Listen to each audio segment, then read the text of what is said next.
Welcome to another episode of the Puncher's Chance podcast. I'm John Lodge, coming to you from the Sports Lodge, and joined as always by Jordan Granke, coming to you from Castle Granke. And Jordan, it's been a nice last week of summer we've had here. We had a nice card, pay-per-view card that we got to take in over the weekend. But before we get into that, anything special happening in the Granke household? Anything happening this weekend?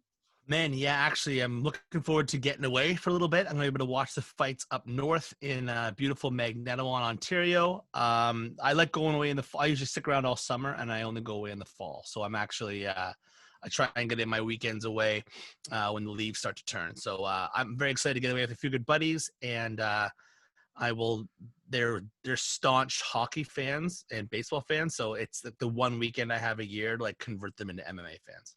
Yeah, it's interesting. I was actually talking about that with my sister. Not your plans of going out with your buddies, because that would make me a stalker. But about the various sports, but how they're all coming to a close, actually. Yeah. And the only thing that's really going to be around is the NFL, and MMA will be the only thing that's going strong. Yeah. So once again, where they got the boost in viewership when there was nothing going on, MMA is set to take that again, because NBA going into an off season. The NHL has gone into its off season. Congratulations, Tampa Bay Lightning. And the MLB has hit the playoffs today, and by the end of October they'll be in their off season. So by the end of October we'll be talking football and UFC. Right back to kind of how it was. I mean, we were worried about football at one point, and UFC obviously being the first one out of the door. But I can't complain. They're probably the two sports I watch the most. So bring it on. Yeah, I think it's really positive for the sport that's going to coincide for them. There's going to be a lot of wandering eyes, right? Because people are not going to know what to watch. Now, obviously, there'll be TV programs and whatnot for you to watch, but in regards to sports, there won't be a lot to take in during the week. It'll be a hefty weekend sports intake for us sports fanatics. Moving on today's episode of Puncher's Chance, we're going to get into Conor McGregor. We're going to get into the Diaz brothers, the Chimaev hype machine, a new light heavyweight king, and do we have a new GOAT emerging in the UFC? All of that and a little bit more, but let's just jump into that last topic there that I mentioned. Let's talk about the possible newest GOAT emerging in the UFC. That Israel Adesanya versus Paulo Costa match was barely a match to begin with. Izzy just made him look like a dummy. He made him look like the dummy that those they're cast after, the fighting dummies that they punch. So that's exactly what he made Costa look like. He lit his leg up.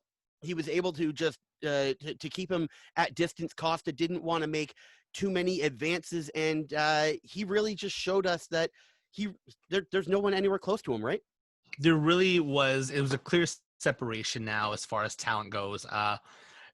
Israel, and we've been everyone's had a different pronunciation for his last name, and at the presser he kind of laid it all flat for us. So the Nigerian pronunciation that now I've been corrected on, because I've only been using his name for like 4 years the wrong way, is Adesanya. So it's not Adesanya. It's not. Everyone's pronounced it differently, and it was just funny because even like pundits, like actual professional pundits of the MMA community, have all been forced to make that change, and I think that was important for him as far as respecting his nationality. So we have to get on the Adesanya train, which is going to be hard for me. So I'll probably mess it up a few times today. But yeah, I mean, dude, the performance by itself was unbelievable. I mean, it was not the fight I was expecting. It was not. It was a masterclass in striking. It guaranteed that everyone was put on notice that Izzy is on a different level when it comes to striking. I think his only challenge now is to prove himself on the ground, as most people have been saying and will continue to say. But I mean, that's a marquee performance. It kind of, with the different settings, it kind of reminded me a lot of the Conor McGregor Eddie Alvarez fight, where you thought that Conor might be outmatched a little bit and then just put on a master class. I mean, George St. Pierre had a bunch of those performances. There's been a few over the years, but it was just something special about it. Paulo Costa's record coming in there. Izzy's performance previous to that against Yoel Romero wasn't exactly, monumental, but this was just an absolute masterclass. It was unbelievable, to be honest. It was amazing to watch. Yeah, that's exactly how I had it described in the notes. It's like something, if you were to want to learn the art of MMA and how to be a successful fighter, then Israel Adesanya would be the Yeah. guy that you want to learn under. And we've talked about him being cocky, his dancing into the octagon, no dancing into the octagon this time. Mm-hmm. All Out of the business. octagon. I think there was a lot of actual heat in this fight. He Yes. wanted to shut Costa's mouth, and a lot of people who were saying he was a phony. And I was listening to DC and Helwani. I can't believe anybody would believe that this guy is a phony. Yeah, you could say that he may be a little bit full of himself, but there's no way he would ever be a phony. Israel Adesanya is going to go down as possibly the greatest fighter to ever hold the middleweight belt, and we're talking about a belt that was held by Anderson Silva. And you got to remember that even though Anderson wasn't in his prime, Izzy has a win over him, and a very respectful win. And I think that when you have confidence, you can't have arrogance without confidence. I think that's how you portray yourself. This guy has a lot of self-belief. He knows his skills. This was his 100th fight in the octagon, 100th combat fight in whether it was boxing, kickboxing, or MMA. And you're talking about someone who has a wealth of experience and isn't going to lose himself in the moment. That allows him to be more confident. Paulo Costa came into this, 13-0, 8 MMA fights or 8 fights. Yeah. 8 MMA fights or fights in the UFC, I should say. And he has a lot to learn as well. But I think that I don't look at it as much as his arrogance as it is much of just supreme confidence. Now, the greatest of all time conversation, I mean, big boots to fill because Anderson Silva held that belt for an extremely long time and did face stiff competition, jumped up to 205 a couple times when challenges didn't appear at 185. So I think that he's beaten the who's who of the division so far.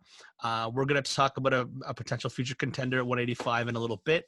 And there's always people on the way up. We talked about Jon Jones, at 205 and went in his early mid-20s running through all the former champions and there being no challengers left. He's made an additional 7-year career defining challenger. So I'm excited for what's next. I love the performance. I think it's a little greatest of all time early, and I think that we kind of have recency bias. You should go back and watch some of those Anderson Silva fights. He beat a lot of great guys.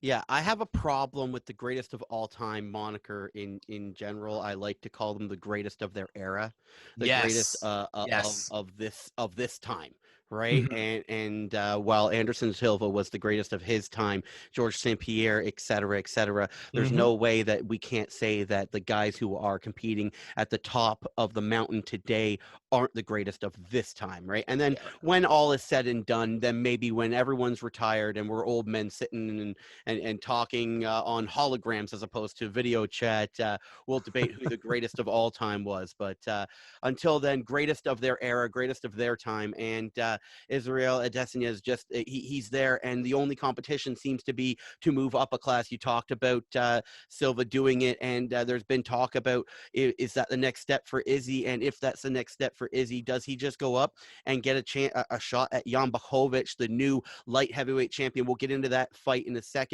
Or Mm-hmm. is the fight Jon Jones versus Israel Adesanya? It's so complicated now. I mean, with Jones going up, I mean, there's been accusations that he's actually scared, which I don't believe whatsoever.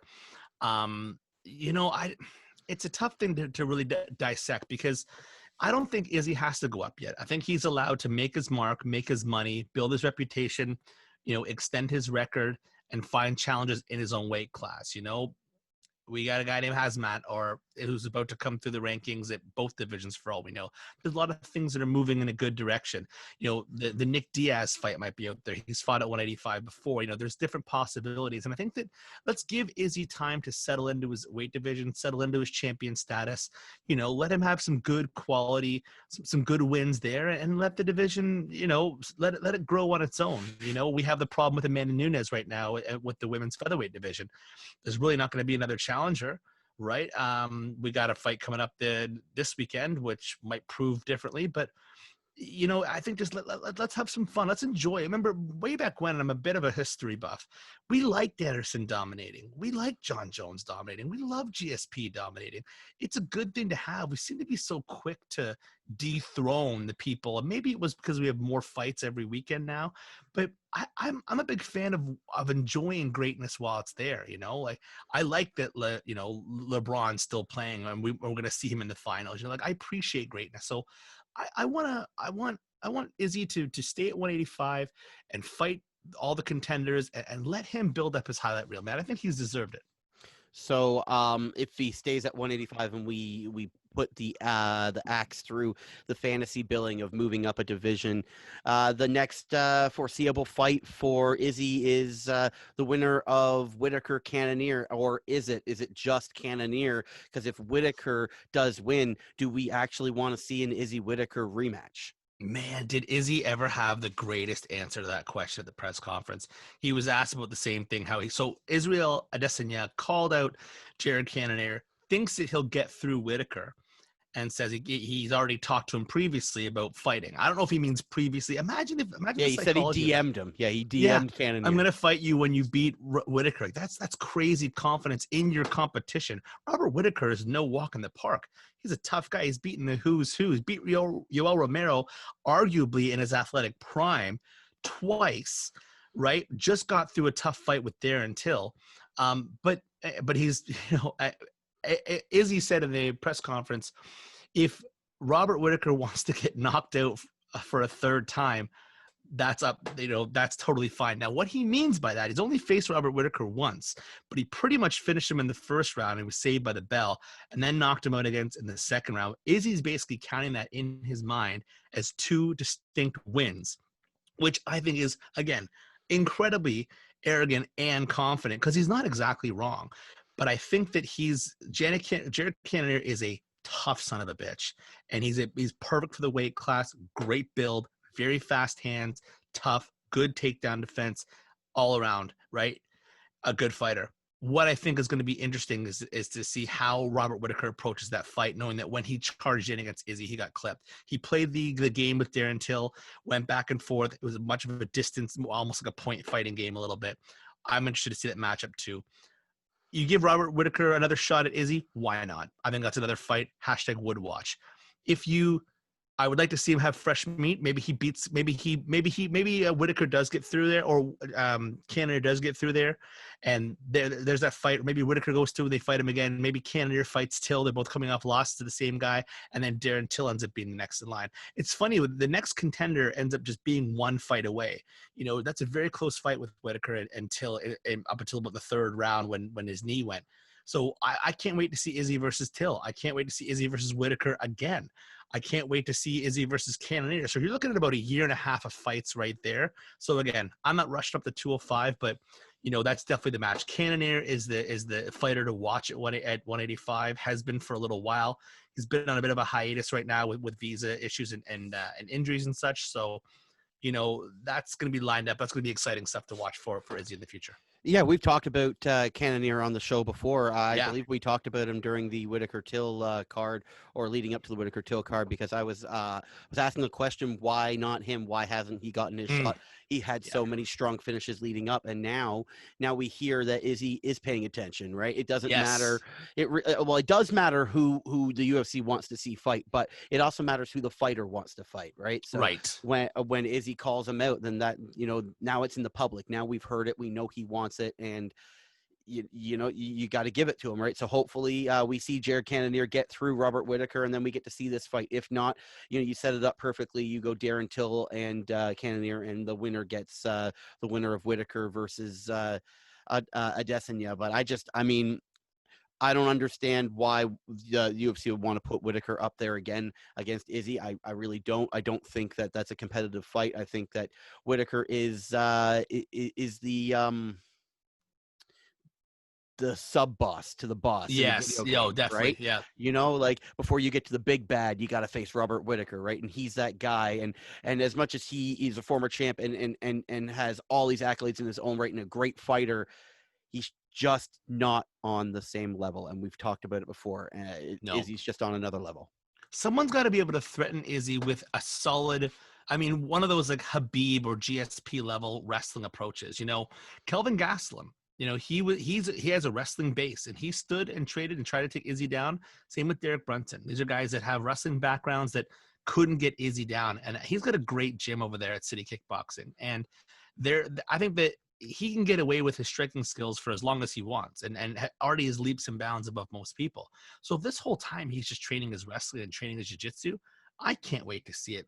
The other dark horse here, and this is where Jared Cannonier used to be, is you're looking at Jack Hermanson. Izzy even came out and said, he really liked his win over Kelvin Gastelum. So did I. And Jack Hermanson is mostly known for his submission. So maybe that fight intrigues Izzy as well. And don't forget, by the time he gets through a Hermanson, a Cannonier, a Till, you never know. Paulo Costa could be 1 or 2 wins right back in. Paulo Costa is likely going to face Kelvin Gastelum after this. That's what I think. They're going to fight. Costa gets through Gastelum, and he goes up in Costa versus Till. Absolutely. Maybe we see Costa versus Till next.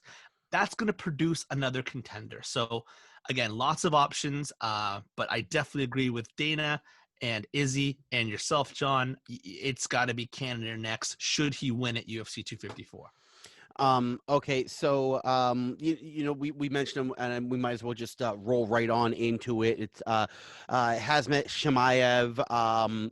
He continues to be the story, and Izzy brushed him off in the pre-fight conferences, rightfully so. After watching what Izzy was able to do, it was time to focus on Izzy and talk about him. But in 170 and obviously in 185-pound division, he's just been dominant. How far do you see this going? Do you see him eventually facing Izzy? And who's going to face Khamzat right now? Because Maya's out. Yeah, you know what? I love this game. And the one thing that was been missing for a little while is the media decides who people should fight, right? And I consider ourselves part of that. So we're always trying to, ramp things up and make ideas and push narratives. What I love is that the UFC decided, they made a huge fuss about there being him, Khamzat being double booked in 2 different divisions, right? But it got headlines, and it's all over the place, only pushes his star power. After his last performance at 185, they're like, forget it. The Maya thing's only probably just going to end up taking away from his value, because Maya has a tendency to sometimes make fighters look average or look boring. Remember the Tyron Woodley fight, anybody? There's like a total of 12 strikes thrown over 5 rounds. It has a tendency to do that. So what I love about that is that Dana White has said, yes, we have it booked. Yes, it's going to be a ranked opponent. And yes, it's going to be a 5-round headlining fight, which all are very, very crucial here, because you cannot book him, a punching bag or just some can of a 15th ranked person for a headlining event. It's got to be something intriguing. So without dissecting the entire welterweight division for everybody, there's only a few actual contenders that could come out of this, right? Even though it would be fun to have things like, let's say, Carlos Condit, who's coming back to fight. That would be great because Carlos Condit is a name, but he's not ranked, right? And Chimaev has now seen what ranked people are like. So you have to find yourself someone who's going to be intriguing and enough for us to not only be interested, but to carry a headlining card in this new era that we have here under COVID. So then you got to look at people from the top 10 up. So, Colby's likely going to face Masvidal. We know that. Gilbert Burns, we already know is fighting for the title. Well, there's your 1, 2, and 4, right? So is it Leon Edwards? Leon Edwards being pretty much the number 1 contender without ever getting a contender fight. This guy's had visa issues and timing issues and has basically won 8 straight and has not been given a title shot, right? But I think that it's probably going to be Wonderboy Thompson. I know Wonderboy is still calling people out, but he normally doesn't call people out like this, right? He's saying he wants this fight and that fight, and he wants the Leon Edwards fight. But I think that once Wonderboy got his name out there and stuff, then I think it's either going to be him or it would be somebody, maybe Rafael dos Anjos or Michael Chiesa, because they can always switch those things. But I would like to see him fight a guy named Vincent Luque, who's from American Top Team. Is he? Sorry, I might have got James mixed up. I think he might be with Henry Hoof, actually. So Sanford MMA. But he might be the guy, right? Neil Magny, a Vincente Luque, somebody like that. I think he might be a little bit too, but he's going to have a ranked guy who would be really, really interesting. But I think you need a name like Stephen Thompson, Rafael dos Anjos to carry a 5-round headlining fight. We've seen worse. We've seen circumstances where you have worse headliners, but I think it's going to be I think right now the UFC needs to double down on a really, really interesting announcement. Because if you gave him like, a Jeff Neal or it might be not as a name. You know what? It's I'll not as say that. sexy. It's not as Yes. sexy. But now I'm saying that right now, but I'm like, I am forgetting one very important name, and this might actually be it now that I think about it. So I'm changing my mind on the spot, which is going to be horrible for editing later. But is it Anthony Pettis? Is that the one? He's a ranked opponent. I think he's probably between 10 and 15 and at welterweight. Is that a guy that you put in there? An Anthony Pettis, former champion, a guy brings the fight to him. Is that the name that you back off of? I don't know. I think I may have just changed my mind mid-sentence there, buddy. But Yeah, well, I was gonna say, I understand the Wonder Boy talk, but his name doesn't carry as much weight to me, I guess, as other people. I don't know. Maybe I'm just speaking out of my ass here, but when you talk about Anthony Pettis, that's a name that, as an average UFC fan, oh yeah, a Joe Blow, yeah. I know who Anthony Pettis is, and if Hazmat blows through Anthony Pettis, then now not only do you have the smart marks, the smart money, and the everyday, but you've got the casual fan as well. Yes. You've got the entire fan base behind this guy, and then you can really put the entire power of the UFC behind him and launch this rocket into the moon, right? So, now that you say it, I think it has to be. It has to be someone. It has to be someone ranked, and it has to be a name. And whether it's if it's Wonder Boy, it's Wonder Boy. That's not as big of a name to me. But Anthony Pettis, I think, holds a little bit more weight name wise. Yeah, and remember, Anthony Pettis has a highlight reel finish over Stephen Thompson, right? Now Pettis flips, back and forth from lightweight to welterweight, but it seemed to have found most of his success at welterweight. I think we're going to see him back there. I haven't checked right now if he's booked. He could already be booked for all I know. But I think that would be the smart money. I think, if he's between 10 and 15 in the world, Robbie Lawler was 14 or 15. So I'm assuming that Pettis is above him. So let's go with Anthony Pettis being maybe 14th according to the UFC rankings. There you go. A name, a ranked opponent, and then if or when he gets through Anthony Pettis, Chimaev would be, in the 10-11 spot, But yeah, who knows? But I think that, to me, the Anthony Pettis fight is the fight to make, now that I think about it. All right, Jordan, we have a new light heavyweight champion for the first time in a decade. Someone without the name Jones or Cormier is holding the strap, and it is exactly not who anyone thought it was going to be. No. It was Jon Blachowicz, the Polish Hammer. He did everything he needed to do to win that fight, and I loved every second of it because Reyes was coming in cocky like he already owned the strap, and he got owned. Before I let you break it down, man, the key to me was Jon Blachowicz's his power, and he destroyed Reyes' side early in the fight, and he wasn't able to breathe. Wow, you know what, John? That's a perfect analysis. I really got to say. I couldn't have said any better, any more simply. I think that what I thought was going to be the biggest factor in this fight is that Jon Blachowicz, I hope, I'm going to go with both of our pronunciations on that because I heard about 20 of them during the broadcast. But yeah, Jon seemed to be the slower fighter, even when they were first engaging, but just seemed to land the more accurate and powerful strikes. And you nailed it on the head. Those body shots those body kicks made an instant effect. Right, bruising right away, and yeah, that's got to affect your breathing. I know that Dominic Reyes is one tough cat, but you are looking at a guy who should have had the speed advantage, seemed a lot lighter on his feet, but somehow just couldn't put that speed to use, and ultimately, just every strike that Jon threw just seemed to kind of slow Reyes down more and more and more. And hats off to him. Stipe Light, you can call him. Well, yeah, I was saying to you during the match, Jon is built like a heavyweight. Yes. And I mean, you told me no because maybe he can't go to heavyweight, Mhm. but he looks like a heavyweight at light heavyweight, the way he packs the weight on. And when you pack that weight and that muscle on, it protects your organs, it protects your ribs, it protects things a little bit more and able to absorb those strikes a little bit more. I looked at Reyes as a very slender light heavyweight, a guy Yeah. who maybe is leaving those things more exposed by not carrying that weight around. And Jan took advantage of that. Now, whether or not he is the next dominant light heavyweight champion or not, we don't know. But we do know one thing: he does have a very large mouth, because after the fight, Jordan, he decided to say, "Jon Jones, stop hiding or come out," or whatever. My question to you is he serious, or is he just blowing smoke?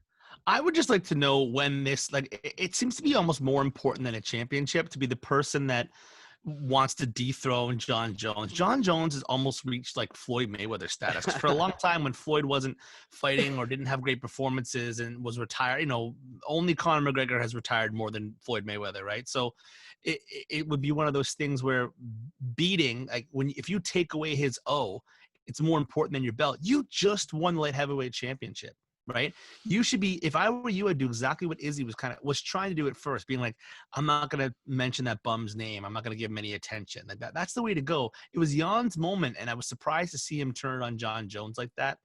I know that they have a mutual respect, and Jon was very respectful even when Jan beat Corey Anderson in Albuquerque.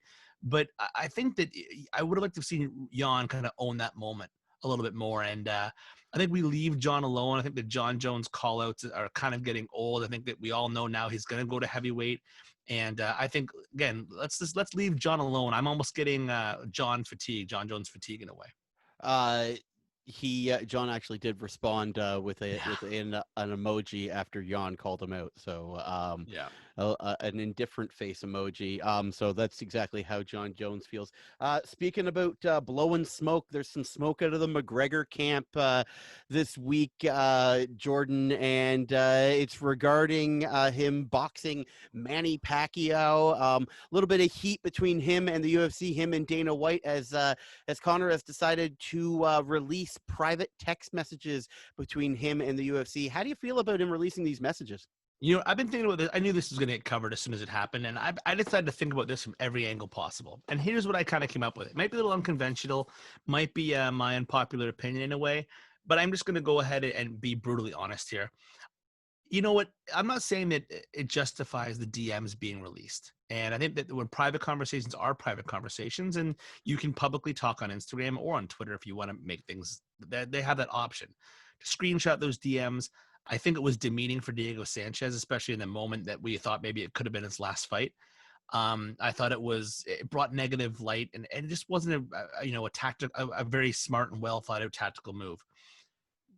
I say that, but in a way, I felt the UFC kind of did this to themselves. And I'm a pretty pro company guy.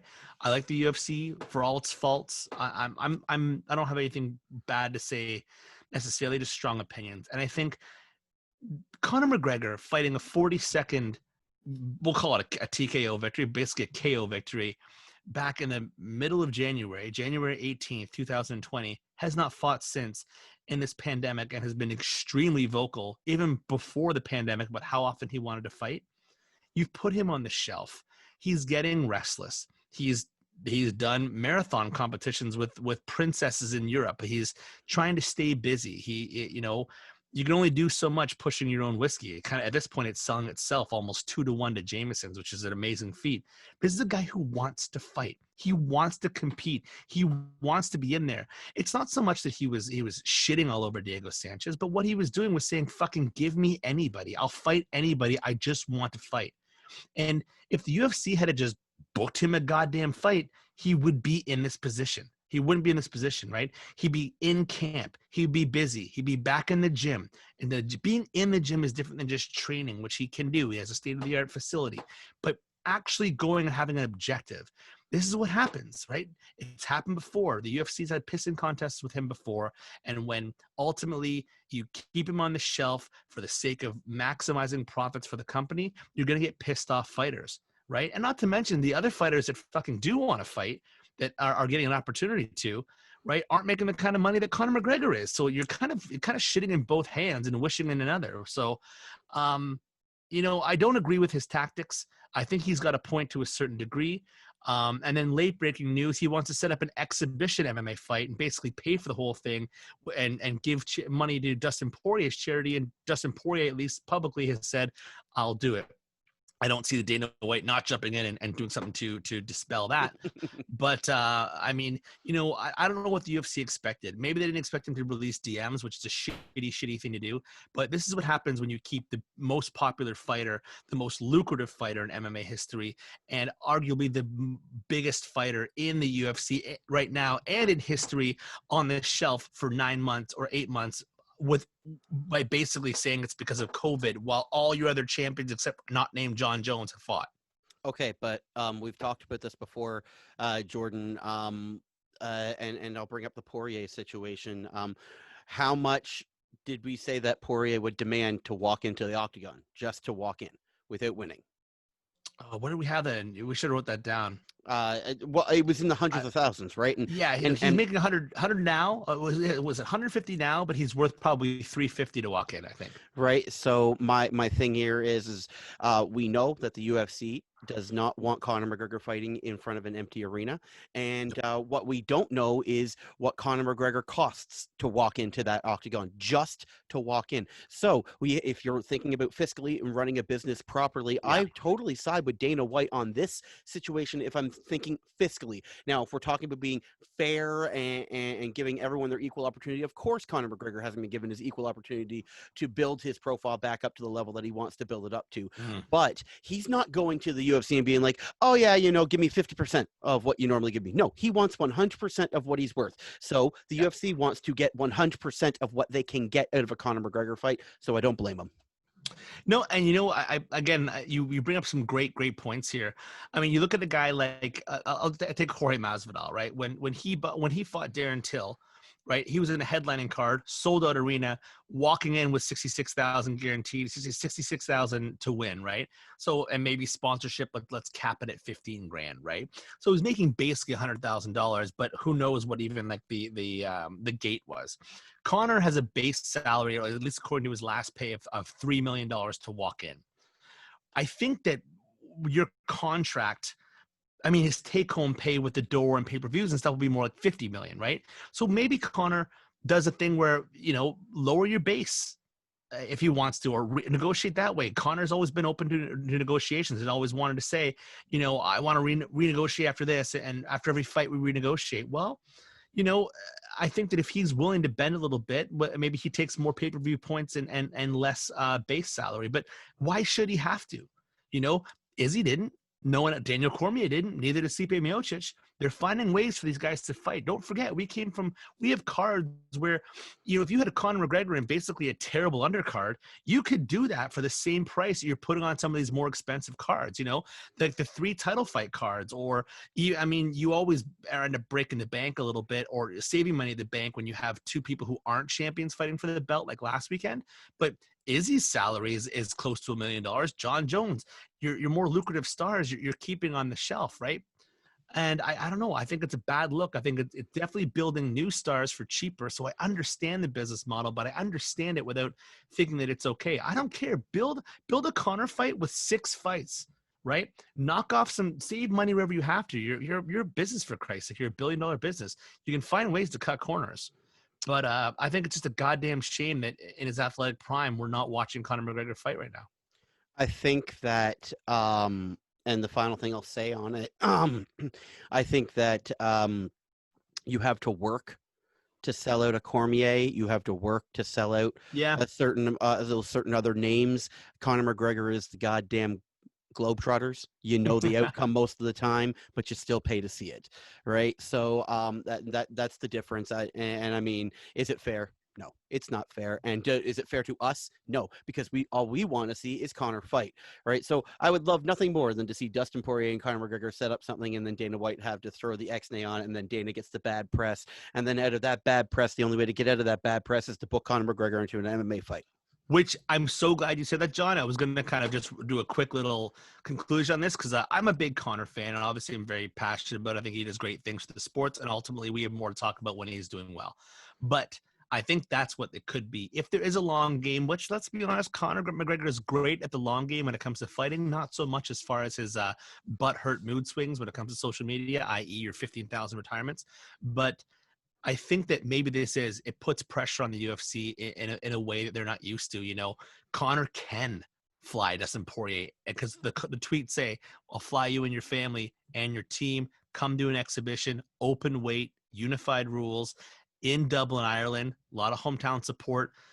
You know, he'll do the pay-per-view himself. You know, maybe he gets around the contracts with it being an exhibition, just like most fighters who in the UFC, they can also go and do grappling tournaments because it's an exhibition, not an actual MMA fight. So, you know, Conor gets to have his competitive itch scratched, make a little bit of money, and ultimately it's for a good cause. So it also makes it hard for the UFC to say no if they decide to kibosh it. Well, look at all the money that could have went to their charities, especially Dustin Poirier's, who the UFC does allow him to advertise and license through. So you're saying no to money and saying no to a good cause, saying no to your biggest star and one of your other big stars all at once. So he's put them in an interesting position, and I can't wait to see how the whole thing plays out. Yeah, it is definitely interesting. Final point before we get out of here on this episode. We talked about it a little bit. You touched on a little bit early on in the show.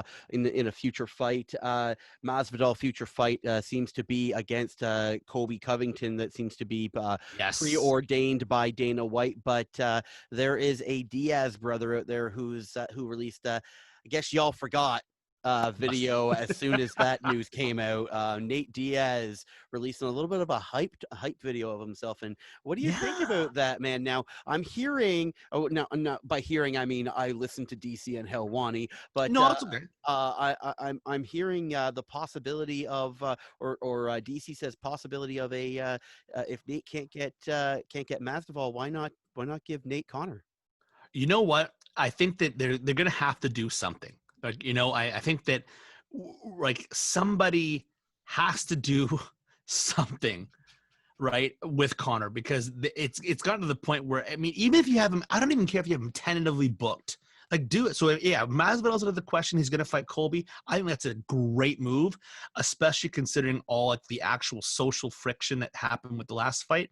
Now, Jorge Masvidal and Colby Covington are both staunch Trump supporters, so you won't have that kind of social, but you have the history there and the gym history and stuff. So, you know, at last, you know, Nick Diaz is 100% planning on coming back, and so is Nate. The Diaz brothers have got things going. I think the change in management for them is good. This hype video dropped at the perfect time while everyone's talking about different divisions. While, you know, that 170 is kind of getting a little hot right now with some contenders and some champions. So is 185 where Nick Diaz has fought and had successes before.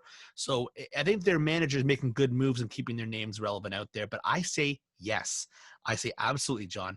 You book that you booked that Nate Diaz Conor fight, right? The trilogy, that'd be perfect. You do it on Fight Island. You make Abu Dhabi will roll the red carpet out for that whole thing, and why not? You know, do it in January. As sad as it is that Conor only fought once a year, but I think that's a good idea. I will see that idea of yours, John, and I fully endorse it. So here's my question, and we've talked about it before. We've seen fans at NFL stadiums. Yes. And there's some very, very big venues in the Arab Emirates. So do we possibly see a super card on a Fight Island style situation where you have the octagon in the middle of a football field and you just like, it's basically like you're going to watch a pay-per-view. Right. But you can see the octagon in front of you because most of the time you're going to be looking at the giant jumbotron because you're not going to be able to see much, right? But that's the way we get fans in a socially distanced situation. We've talked about it before, but it seems like it might be a little bit more of a viable situation here now. And can you just imagine the spectacle that it would be to have people seeing, say it's the Nurmagomedov card, or something further down the line in 2021, even with McGregor and Diaz, and you build a super card and you put Masvidal and Kobe Covington on it, and so on and so forth, as DC was alluding to, right? You put a Hazmat fight on there, and then you just build a super card and put people into a gigantic stadium. Do you think that could be a possibility for the UFC?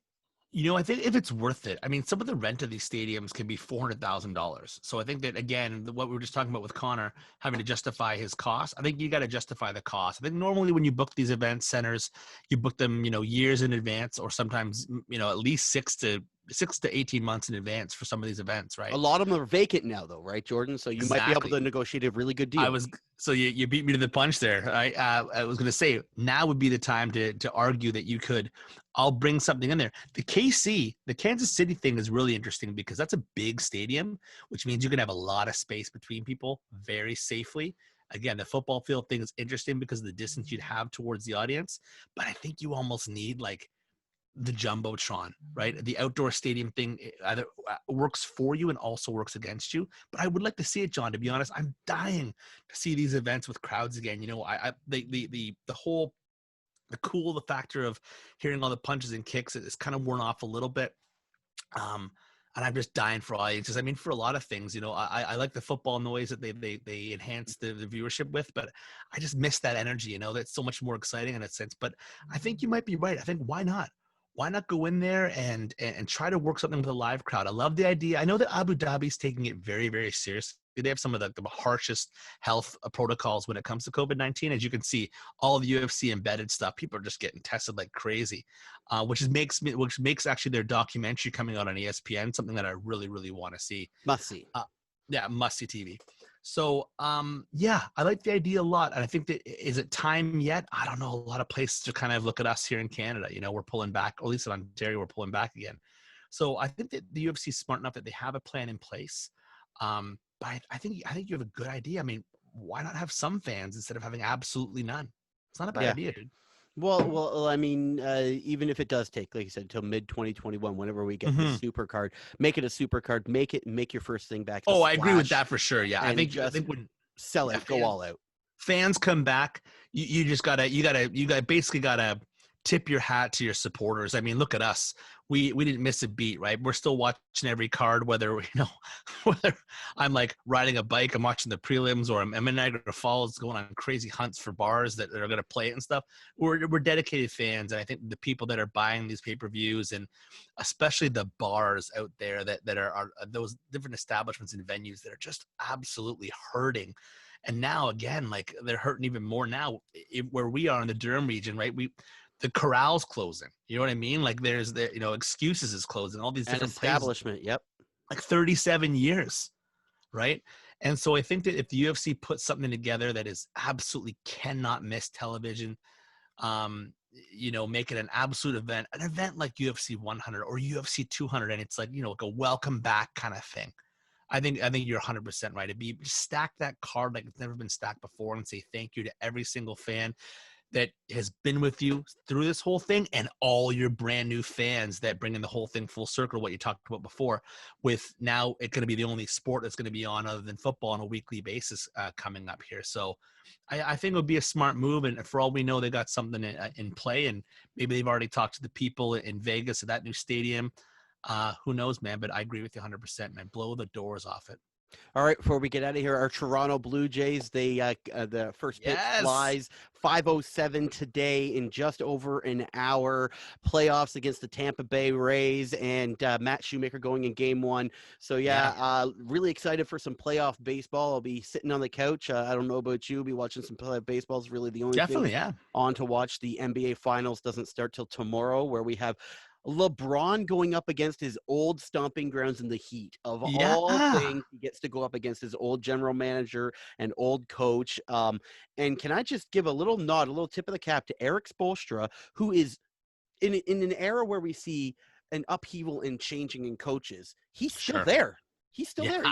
Like LeBron has been gone for a long time. He weathered the storm. He was able to stay there, and now he's back in the NBA Finals with him. So good coaches.